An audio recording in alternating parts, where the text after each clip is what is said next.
So I'm a phlegmatic, so I'm going to talk about the phlegmatics. So phlegmatics are the peacemakers.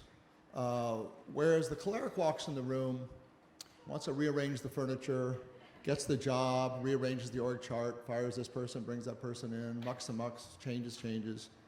The phlegmatics come into a situation, and the intent is to not rearrange and lead, and it's to kind of fit in. It's whatever hand you're dealt, you kind of find, where's my spot here? Listen, I want to be a team player. I want to kind of fit in and see what's going on. Phlegmatics kind of lead with their ears, see, for a while just to get the lay of the land and see how things are going. Whereas clerics react very quickly and intensely, and that is important if you have a friend or spouse or somebody who has a different temperament. This is one of the areas that can sometimes be misunderstood, because Laraine basically makes hard decisions in milliseconds. Think of any disc jockey on the radio from 3 o'clock to 6 o'clock p.m., because something happened today, and somebody's got to have a strong opinion on it right away. And that's called your person on the radio from 3 to 6. They'll have an opinion, whatever happened hours or minutes ago, they'll tell you that opinion, and they'll never change it, because they're right. Well, that's cholerics. Okay, the rest of us don't have that great gift. So what happens sometimes with a phlegmatic, like when Laraine and I leave a movie, as we're walking to the parking lot, she'll tell me about the movie. By the way, I don't even have to ask her opinion.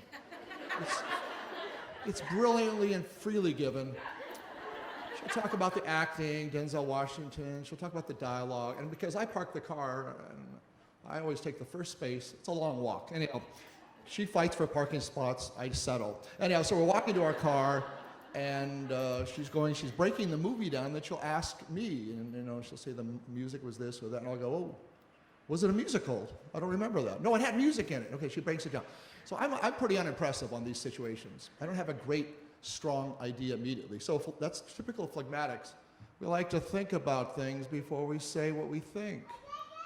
We might want her to read the book first before she writes the review. No? Okay, that's fine.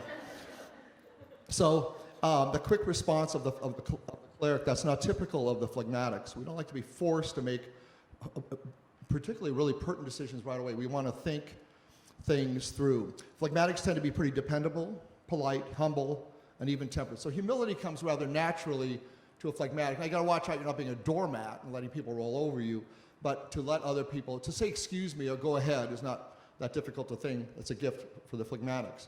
As children of phlegmatics are quiet, docile, and obedient. So I don't know if you guys have kids yet or if you will have kids, but you want to keep having kids until you have at least one phlegmatic, because it'll be the only one that does what you say. And you want to have one of those for your ego, Phlegmatics, although, have a weak link. The weak link of the phlegmatic would be the distaste and maybe sometimes even the hatred of conflict. They are peacemakers, but the hope of a phlegmatic is that I can have peace without battling, without fighting, without having to assert. Just kind of keep dodging punches my whole life, and everything will just work out fine. Of course, that really is not the way it goes. So conflict is the weak link for a phlegmatic. So if you're phlegmatic, you're harmony, you're a team player, but you gotta work on the conflict, and particularly the way the culture's going. You're gonna just have a variety of opportunities to give a different opinion. As the Catholic faith kind of gets more and more out of sync, you gotta choose your battles and all that. But it's the opposite. The cholerics love to battle, love to fight. It's almost like a sport with them. Laraine and I go out to dinner with a couple we don't know, and she'll either bring up politics or religion, just depends on her mood, just depends which thing would be more interesting to fight for and stuff. And I kind of want to crawl under the table or just look at the mail and say, can we go talk about the Redskins at the bar or something like that, just make it easy. But that's a classic temperament thing, the tolerance for conflict, maybe even the delight in conflict, and then the abhorrence of conflict. So this is something we phlegmatics have to work on very carefully. And I also have a story about our phlegmatic son. He came home from school, and at that school you were asked once a week to bring home certain papers from the school and give them to your parents. Well, since he was phlegmatic, he would do that.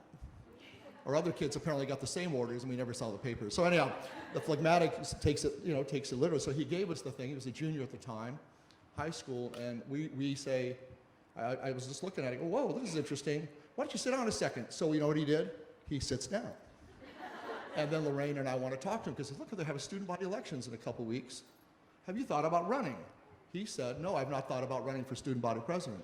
And one of us, probably Laraine, said it right away. So I think you should. course a cleric mom would say that. I think you should. And so we talked about it, and you said, well, you're pretty popular. You got the grade point average you need. What do you got to lose? Why don't you do it? And you know what he did? He did it. And then he won. See how easy it is with phlegmatic kids? Isn't that great? Now, what happened then was interesting. Because he won, he made promises to different constituencies in his little high school.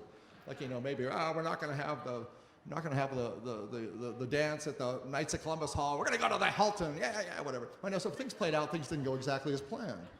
So people got mad or angry, took sides.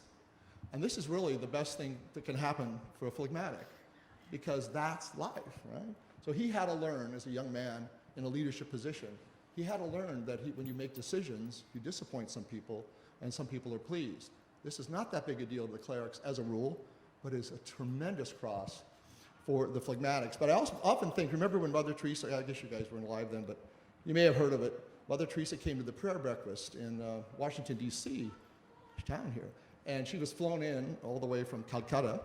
And, I think it was Democratic Congress, Democratic President. And so they asked her to give a talk. And I'm sure they were really hoping that she would just talk about the poor, or the spotted owl, something like that. But right out of the gate, after they have this big hall and all these people to see her, and they flew her in from India and they had to fly her back, she just started talking about abortion. She just started talking about the A word. And boy, people were memorizing that carpet in that hall that day. It was extremely tense because there were a lot of people of a different opinion. But I've always thought that was a great opportunity, that was a great example of, as far as I know, she's not, well, I don't know her temperament. It's hard to tell the saint's temperament, they're so balanced. But that was a moment where she had the audience, she had the cameras, she had the moment, and she seized it. And she talked about the scourge of our country. And sometimes, the phlegmatics, we gotta be reminded of that. You've got to sometimes take on conflict to be a leader and get things right. So that's the challenge for the phlegmatic. You want to get along, and I think the real message for the phlegmatic, for us phlegmatics, I guess I'm confessing here, is that true peace comes actually as a product of the truth and saying the truth. It doesn't always come right away. It's not always easy, and that's something that where it's natural for the cleric, something that has to be learned by the phlegmatic. There's other things as well. A certain kind of confidence. It's also the least naturally confident temperament. So it's very tempting to nag phlegmatics. Hurry up, give an answer, you can do better, that kind of thing. It doesn't work too well because it kind of pounds them into more discouragement. Better is really to remind them of the strengths that they have, the graces that God gives them, and the way they can overcome things as well. You sometimes might have to remind them that sometimes Christ said turn the cheek, and sometimes Christ said let's turn over the tables. You want to be kind of prudent. Is this a cheek-turning situation, or is this a table-turning situation? And that would be called prudence, right? But if you just go by your temperament, you're never going to turn over tables. And if you just go by that temperament, you're never going to turn the cheek. So what you want in knowing the temperaments, knowing your strengths and weaknesses, is where do I need to work? Where do I need to come over? So I would say, in general, seeing things as Christ sees them. The phlegmatic is being confident. If you can say the truth, it might be a little rough. At the end, not only will that be, can you overcome that fear with God's grace, but also that peace will be the product of that. All right, now Lorraine's going to talk about the sanguine temperament.